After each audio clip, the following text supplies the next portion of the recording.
حضور یہ بھی اللہ کی شان ہے، اور میں سمجھتا ہوں کہ پاکستان اور اس ایریا کی جو قدر نہیں کرتے ان کو پتہ ہونا چاہیے کہ خاص طور پہ گرمیوں میں ایسے ایسے مسائل ہیں بیرون ملک میں نماز کے۔ یو کے میں کچھ علاقے ایسے ہیں جہاں 41 کے قریب راتیں وہ آتی ہیں کہ جس میں عشاء کا وقت ہی داخل نہیں ہوتا۔ اچھا، اس میں جب یہ راتیں آنے والی ہوتی ہیں تو اس وقت بڑا عجیب معمول یہ ہوتا ہے۔ ایک بار ہم برمنگھم میں تھے حضور، رات مجھے یاد پڑتا ہے کہ شاید 1:15 بجے یا 1:30 بجے عشاء کا وقت شروع ہو رہا تھا اور 20 منٹ میں ختم ہو رہا تھا۔ صرف 20 منٹ کے لیے عشاء کا وقت آنا تھا۔ ہم وضو کر کے تیار بیٹھے تھے کہ کب عشاء کا وقت شروع ہو اور ہم عشاء ادا کریں۔ میں سوچنے لگا یا اللہ، ہمارا وطن اتنی بڑی رات ہمیں عشاء پڑھنے کے لیے ملتی ہے، نمازوں کے اوقات میں اتنا آسانی، یعنی وہاں آپ سوچیں کہ لوگ الارم رکھ کے سوتے ہیں کیونکہ 1:30 بجے تک جاگ نہیں سکتے۔ جب عشاء کا وقت 1:30 بجے آنا ہے تو وہ کام کاج سے فارغ ہو کر مغرب پڑھ کے سو جائیں، عشاء کے لیے الارم رکھے اٹھیں، پھر عشاء کے وقت ختم ہو تو پھر فجر پڑھیں۔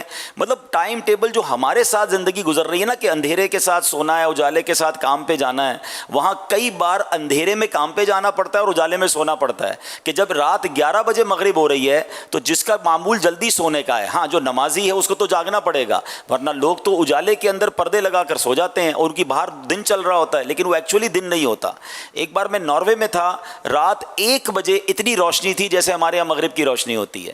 تو یہ پاکستان کے جہاں بہت سارے لوگ عجیب عجیب باتیں کرتے ہیں، مگر اس خطے میں جو نماز پڑھنے کے لیے ہمارے لیے آسانیاں ہیں، اللہ کریم نے جو یہ معتدل دن اور معتدل راتیں دی ہیں، اس پر باقاعدہ ایک پورا ٹاپک ہے جس پہ بات کی جا سکتی ہے۔ 22 گھنٹے 21 گھنٹے کے روزے ہوتے ہیں۔ جی وہ روزے کی میں بات کرنے لگا تھا کہ گرمیوں میں جب ابھی اگلے 4-5 سال اور چلے گا یہ معاملہ کہ جب گرمیوں میں رمضان آتا ہے تو 21 گھنٹے کا روزہ، مغرب کی نماز ادا کرتے ہیں تقریباً رات 11 بجے اور تقریباً رات 2 یا 2:30 بجے فجر کا وقت شروع ہو جاتا ہے۔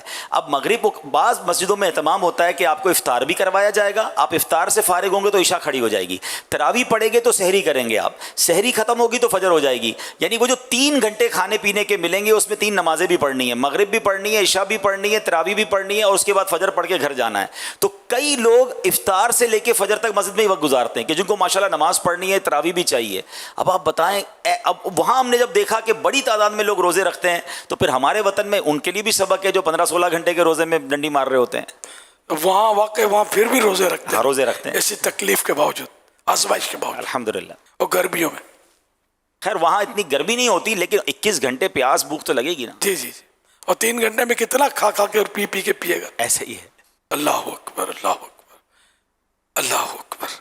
نہیں واقعی ہمارا ملک جو ہے نا وہ ان نعمتوں سے مطلب یعنی کہ مزین ہے کہ ایسی تو کئی نعمتیں ہیں ہمارے ملک میں جو کئی ممالک میں نہیں ہیں۔ حضور میں اس وقت ساؤتھ افریقہ میں تھا، وہاں اس وقت برف باری ہو رہی ہے۔ ایک بار میں نے تھوڑا سا تجزیہ کیا تھا، کہیں مشورہ بھی کیا کہ سردیوں کے اندر اتنی سردی دنیا میں ہوتی ہے 70% دنیا میں کہ خدا نہ خواستہ اگر ان ممالک میں ایک دن کے لیے لائٹ چلی جائے یا ایک دن کے لیے گیس چلا جائے جس سے ہیٹر نہ چلے تو شاید لاکھوں کروڑوں اموات ہو جائیں گی۔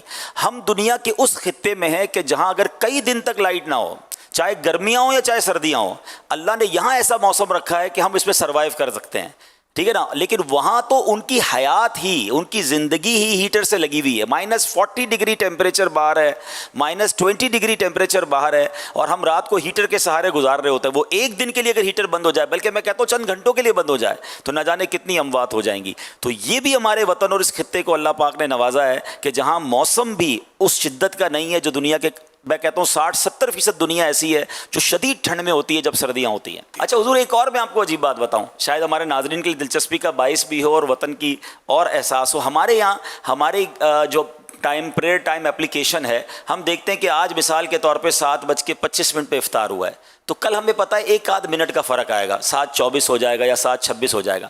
وہاں ایک دن میں 25 منٹ 20 منٹ کا فرق آتا ہے۔ اللہ، یعنی آپ اندازے سے کچھ کر ہی نہیں سکتے جب تک آپ کے پاس پریئر ٹائم اپلیکیشن نہ ہو کہ آپ کو اندازہ ہی نہیں ہے کہ آج 20 منٹ کم ہو گئے یا 20 منٹ بڑھ گئے ہیں۔ اس قدر جمپ آتا ہے ٹائم کے اندر نمازوں کے اور افطار کے اور دیگر اوقات۔ ماشاء اللہ، بڑی معلومات آپ نے اکٹھی کر رکھی ہے۔